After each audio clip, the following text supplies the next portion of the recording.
Hey, ça fait longtemps. J'espère que vous allez bien, moi ça va très bien et je suis surtout très contente de faire enfin cette vidéo. Ça fait longtemps que je n'ai pas fait de vidéo. J'avais jamais le temps ni l'occasion de faire des vidéos et j'ai plein de choses en fait à partager. Je vais prier très fort pour que je puisse enfin trouver un rythme régulier. Aujourd'hui, on se retrouve pour une occasion un peu particulière puisque je vous annonce que j'arrête mes études. Voilà, ça c'est dit. C'est pas un titre putaclic, j'arrête vraiment mes études et j'ai déjà même arrêté puisque ça fait presque un mois que je ne vais plus en cours. Et si vous voulez tout savoir, je le vis extrêmement bien. Ça me fait même bizarre de me dire ça parce qu'en fait j'aurais jamais pensé que j'allais m'arrêter comme ça. Je suis pas du genre à abandonner, ça fait pas partie de mes valeurs en fait, mais là c'était vraiment trop pour moi. Ce que je vous propose c'est qu'on voit ensemble ce qui m'a poussé à tout arrêter du jour au lendemain comme ça. J'espère que la vidéo va vous plaire et puis c'est parti. Avant de rentrer dans le vif du sujet, à savoir toute mon année de M1, je vais faire juste une petite parenthèse contexte pour que tout le monde puisse s'y retrouver. J'étais étudiante en STAPS, je pense qu'à peu près tout le monde connaît. Ce sont des études dans le milieu du sport, c'est pas des études de sport, c'est des études qui permettent en fait d'exercer un métier dans le domaine du sport. Et là on est tous mélangés, il n'y a pas de différenciation.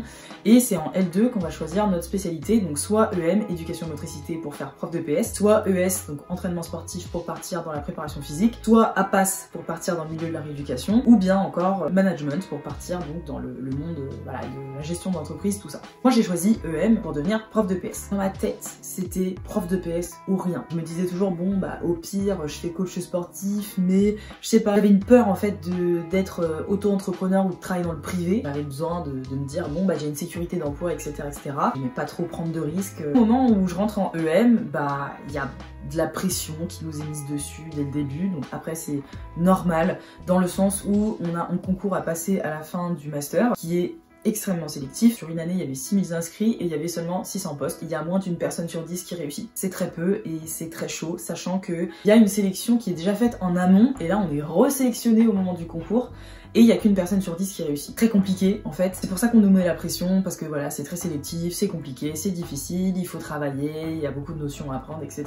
Moi jusque là, je m'alarmais pas trop, parce que moi j'ai toujours eu beaucoup de facilité à apprendre des choses qui m'intéressent, bien évidemment. Je surligne bien qui m'intéresse, parce que si ça m'intéresse pas, c'est compliqué. Du coup, je fais ma L2, ma L3 tranquillou sans trop me poser de questions, mais à côté de ça, on s'est quand même pris le Covid en pleine face. On a fait 1 an, voire 1 an et demi de travail à distance, et autant vous dire que ça n'a pas du tout été productif. Quand j'avais cours, ce qu'elle faisait Momo, elle était couchée dans son lit, et puis parfois elle s'endormait en cours. Moi qui n'étais pas déjà une très grande bosseuse, j'avais signé mon arrêt de mort en fait. Mais malgré tout ça, j'ai quand même réussi à avoir ma licence avec une mention assez bien. J'ai senti que entre la L2 et la L3, il y avait une ambiance pourrie qui commence à arriver, de compétition et de chacun pour soi. Mais bon, je me suis dit, bon, c'est des cas isolés, c'est pas bien grave, tranquille. J'ai demandé le Master 1 MEF, été accepté très rapidement après.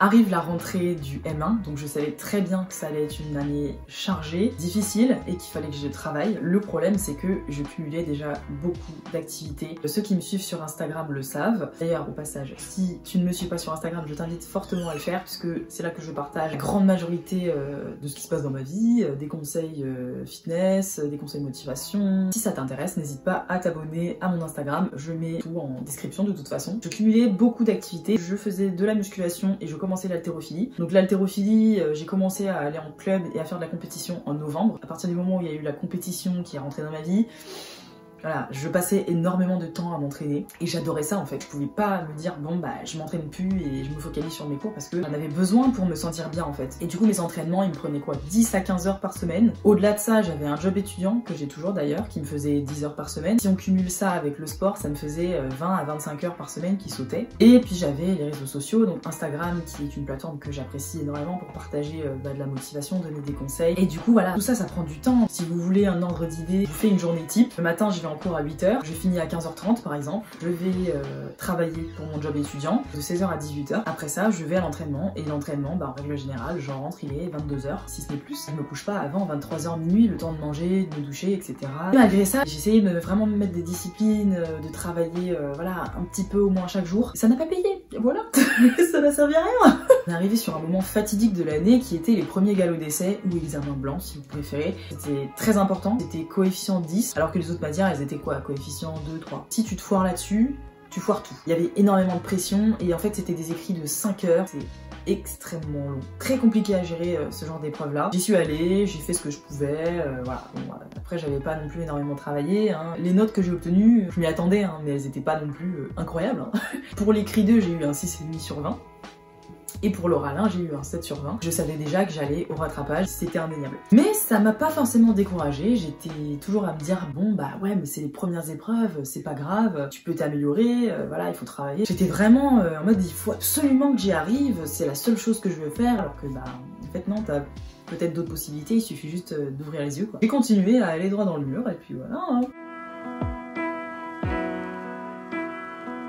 En fait, il y a un moment où j'ai eu des révélations. Ça a commencé avec la première raison qui m'a poussée à tout arrêter. La tournure que le métier prend à l'heure actuelle n'est pas en accord avec mes valeurs. Le métier de prof de PS, il est réglementé, comme tous les métiers. Nos instructions qui viennent directement du gouvernement. J'ai lu un texte officiel hein, qui va être donné à des profs de PS. Je peux pas rentrer dans le détail parce que j'ai pas envie de faire de polémique, j'ai pas envie de faire de drama et tout. Et puis, c'est un sujet voilà, qui mérite d'être creusé et qui se respecte bien évidemment. Là, franchement, j'ai pas envie de prendre des pincettes, donc je vais juste skipper ce sujet-là, mais en gros, voilà, c'est des idées qui ne correspondent pas du tout à mon mode de pensée. Je peux pas en fait transmettre des valeurs à des élèves et transmettre des valeurs surtout avec lesquelles je ne suis pas en accord, c'est juste pas possible. Et du coup à partir de ce moment-là, je me suis dit aïe, ça va être compliqué quoi de faire ça toute ma vie et de transmettre ces valeurs-là toute ma vie. À partir de là que j'ai commencé un peu à ouvrir les yeux sur tout ce qui ne me correspondait pas parce que en fait, il y a des gens qui peuvent très bien s'épanouir hein, dans cette filière-là, mais c'est pas pour moi, genre vraiment.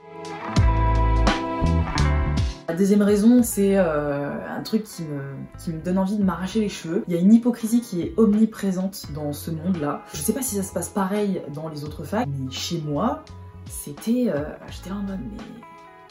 Ils sont sincères les profs ou ça se passe comment? On est censé apprendre à devenir des enseignants bienveillants, justes, qui permettent la réussite de tous nos élèves. Dans la logique des choses, il faudrait que les enseignants qui enseignent l'art d'être un bon prof soient eux-mêmes des bons profs. Je pense qu'on est tous d'accord là-dessus. Et en fait, quand je voyais la façon qu'avaient nos enseignants de nous traiter, je me suis dit, mais c'est des gros faux culs. En fait, c'est... Waouh. Ils ont un culot, mais démentiel, quoi. Ah, ça me rendait ouf. C'est pas parce que t'as pas des bonnes notes que t'es un mauvais élève, que t'es con, que t'es pas capable de réfléchir ou ce genre de choses. Et il y a plein de gens comme ça qui avaient des mauvaises notes et du coup qui étaient catalogués en fait concrètement de cons. Quand tu n'avais pas une bonne note, t'avais des profs qui étaient méprisants, qui étaient là, qui disaient un peu en mode ah bah dis donc ça vole pas très haut, qui faisaient des remarques désobligeantes comme ça, mais en fait vous êtes qui pour juger sincèrement? Vous êtes personne, voilà, vous avez waouh, vous avez passé un CAPEPS, waouh, trop bien, vous avez enseigné à l'école pendant X temps, ouais super, mais en fait au-delà de ça, vous êtes personne quoi pour juger les gens. Vous avez pas honte en fait de traiter des étudiants comme ça, d'avoir la prétention d'enseigner à être un bon enseignant? T'es là en mode mais... Au secours! C'est pas tous les profs qui sont comme ça, mais il y en avait certains, vraiment. Oh, j'étais là en mode, mais... redescendez sur terre, quoi. Après, pareil, j'étais en stage, j'entendais des trucs dans la salle des profs, des profs qui se foutaient de la gueule des élèves, des trucs comme ça. Sur le moment, c'est drôle, mais en fait, ça prouve bien la mentalité des gens, en fait, de ce milieu-là, et je suis là en mode, ouais, c'est pas forcément ce que je veux, moi, tu vois. La troisième raison, elle est un petit peu liée à ce que je disais, c'est qu'on est traité, mais d'une façon... C'est vraiment, t'as envie de faire ton master, bah débrouille-toi. Ah oui, c'était ça le grand truc, c'était les conventions de stage. Normalement, elles sont censées être signées avant que tu commences ton stage. Il fallait que nous, on relance tout le temps les profs en mode bon bah c'est quand qu'on fait les conventions de stage, peut-être un mois facile supplémentaire d'attente par rapport à ce qui était prévu quoi, par rapport aux conventions. On a vraiment cette sensation de ne pas avoir d'importance. Puis il y a des profs, comme je disais, qui se la pétaient, il y en avait d'autres qui étaient méprisants, il y en avait d'autres qui se moquaient de nous. Après je suis peut-être susceptible, mais il y a un moment où stop quoi. En fait, le moment où vraiment j'ai dit stop, c'est le moment où j'ai commencé à me dévaloriser par rapport à tout ce que mes profs disaient. Moi, je me sentais vraiment comme un caca, mais vraiment, je vous le dis sincèrement, vraiment comme une moins que rien par rapport à tout ce qu'ils disaient sur nous, sur notre classe, les remarques qu'on me faisait, etc. Je me sentais très très mal. Alors peut-être que je suis susceptible, mais c'est un fait. Et à partir du moment où mon cerveau a commencé à se dire ah mais ils ont raison, je connais ma valeur, c'est pas pour me la péter que je dis ça, c'est juste que je sais ce que je suis capable de faire, parce que je l'ai vu à travers la musculation et je le vois à travers l'haltérophilie. Je suis capable d'être quelqu'un de discipliné, de travailleur, de rigoureux, etc. Vous êtes qui en fait pour me dire que je suis une merde? Vous êtes qui? Vous êtes qui? Vous connaissez quoi de moi? Est-ce que vous connaissez mon vécu? Est-ce que vous connaissez mon enfance? Est-ce que vous savez ce que j'ai traversé? Non, alors vous êtes qui? Et c'est à partir de ce moment-là que je me suis dit, mais c'est des fous de traiter les gens comme ça. Quatrième raison, le salaire. Est-ce qu'on en parle ou pas? Le salaire de prof, c'est comme, il me semble que tous les agents de la fonction publique, ça fonctionne comme ça. Vous avez des échelons et vous avez des niveaux, comme des paliers à atteindre pour augmenter ton salaire. Tu commences en débutant à 1 600 € par mois. C'est rien du tout. Faire 5 ans d'études pour gagner 1 600 €, je trouve ça très limite. T'es pas du tout assuré d'avoir les derniers niveaux de paye qui sont aux alentours de 3 500 €, il me semble. C'est un niveau exceptionnel.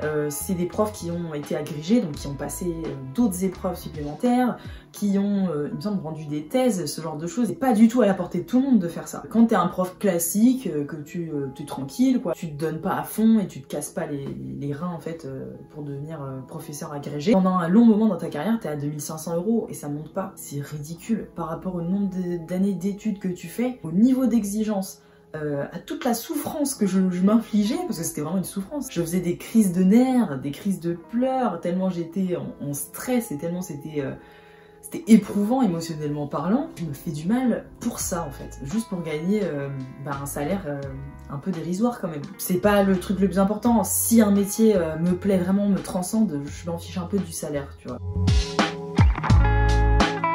La dernière raison qui m'a fait arrêter, c'est l'ambiance générale de classe. Ça m'a achevé en fait. C'est un peu comme les profs, hein. C'est logique, hein, qui se ressemblent, s'assemblent. C'est très hypocrite, c'est hautain en fait, c'est petit. Je sais pas, ils fonctionnent souvent en passif-agressif les gens. Ça je peux pas. Le passif-agressif c'est la pire chose. Pour ceux qui savent pas trop ce que c'est des gens qui vont te mettre des petites remarques comme ça, et tu sais, tu vas recevoir la remarque et tu vas te dire: qu'est-ce que cette personne a voulu dire là? Est-ce que je dois le prendre mal ou pas? En règle générale, tu le prends mal, mais comme la personne l'a tourné d'une certaine façon, tu dis non, c'est moi qui me fais des idées et tout. Et ça, je l'ai eu pendant toute l'année. Malheureusement, c'est triste, mais j'ai eu ça avec des personnes que je considérais comme mes amis. Je me suis rendu compte qu'en fait, c'était pas mes amis ces personnes-là.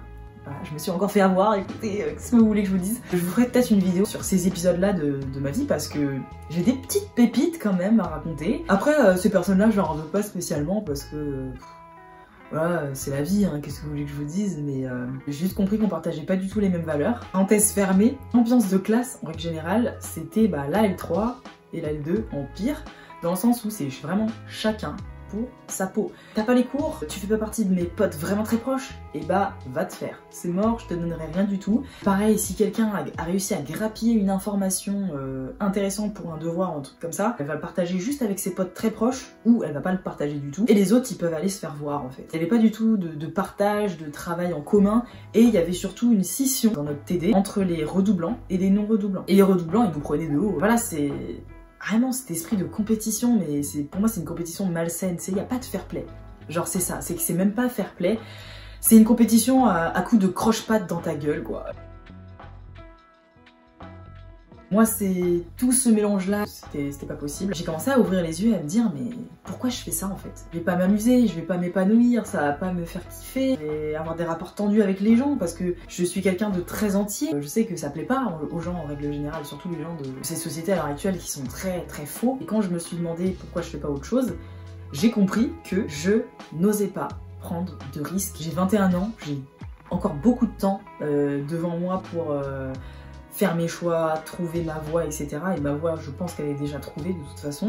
Mais j'ai le temps, voilà, de construire mes projets, de créer ce que j'ai envie de créer. Je me suis dit, mais j'aurais eu l'esprit un peu plus cloisonné, je me serais enfermée là-dedans et j'aurais pas pris le risque de faire ce que j'aime vraiment. C'est triste. Il y a plein de gens comme ça qui sont enfermés dans des études qui ne leur plaisent pas finalement, où ils font ça pour faire plaisir aux autres, faire plaisir aux parents ou des choses comme ça. Moi c'était pareil, je me disais mais si je m'arrête, qu'est-ce que mes amis vont penser de moi? Mes amis de la fac, hein, parce que les autres ils allaient pas me juger, je le sais très bien. Qu'est-ce que mes parents vont dire? Qu'est-ce que les gens vont penser de moi en fait? Que je suis une flemmarde, que je suis une profiteuse. À partir de ce moment-là, je me suis vraiment remise en question, je me suis dit mais ça va pas là, je suis partie dans un délire, ça va plus du tout. Ouais, ça fait peur de lâcher les études, ça fait peur de tout arrêter, et ça m'ouvre tellement d'autres portes en fait. La conclusion de cette vidéo et pourquoi je voulais la faire, c'était juste peut-être aider des gens à ouvrir les yeux sur leurs études et sur leur situation actuelle. Si vous savez que vous faites quelque chose que vous n'aimez pas, mais arrêtez. Bon, arrêtez pas pour rien faire non plus, parce que c'est pas l'idée, hein. Focalisez-vous sur ce qui vous fait vibrer vraiment, quitte à faire des formations, à vous réorienter. Je pense que c'est mieux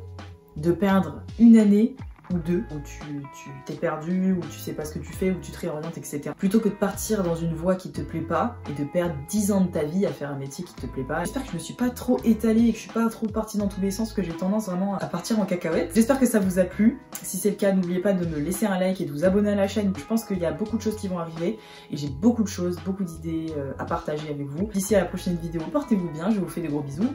Ciao!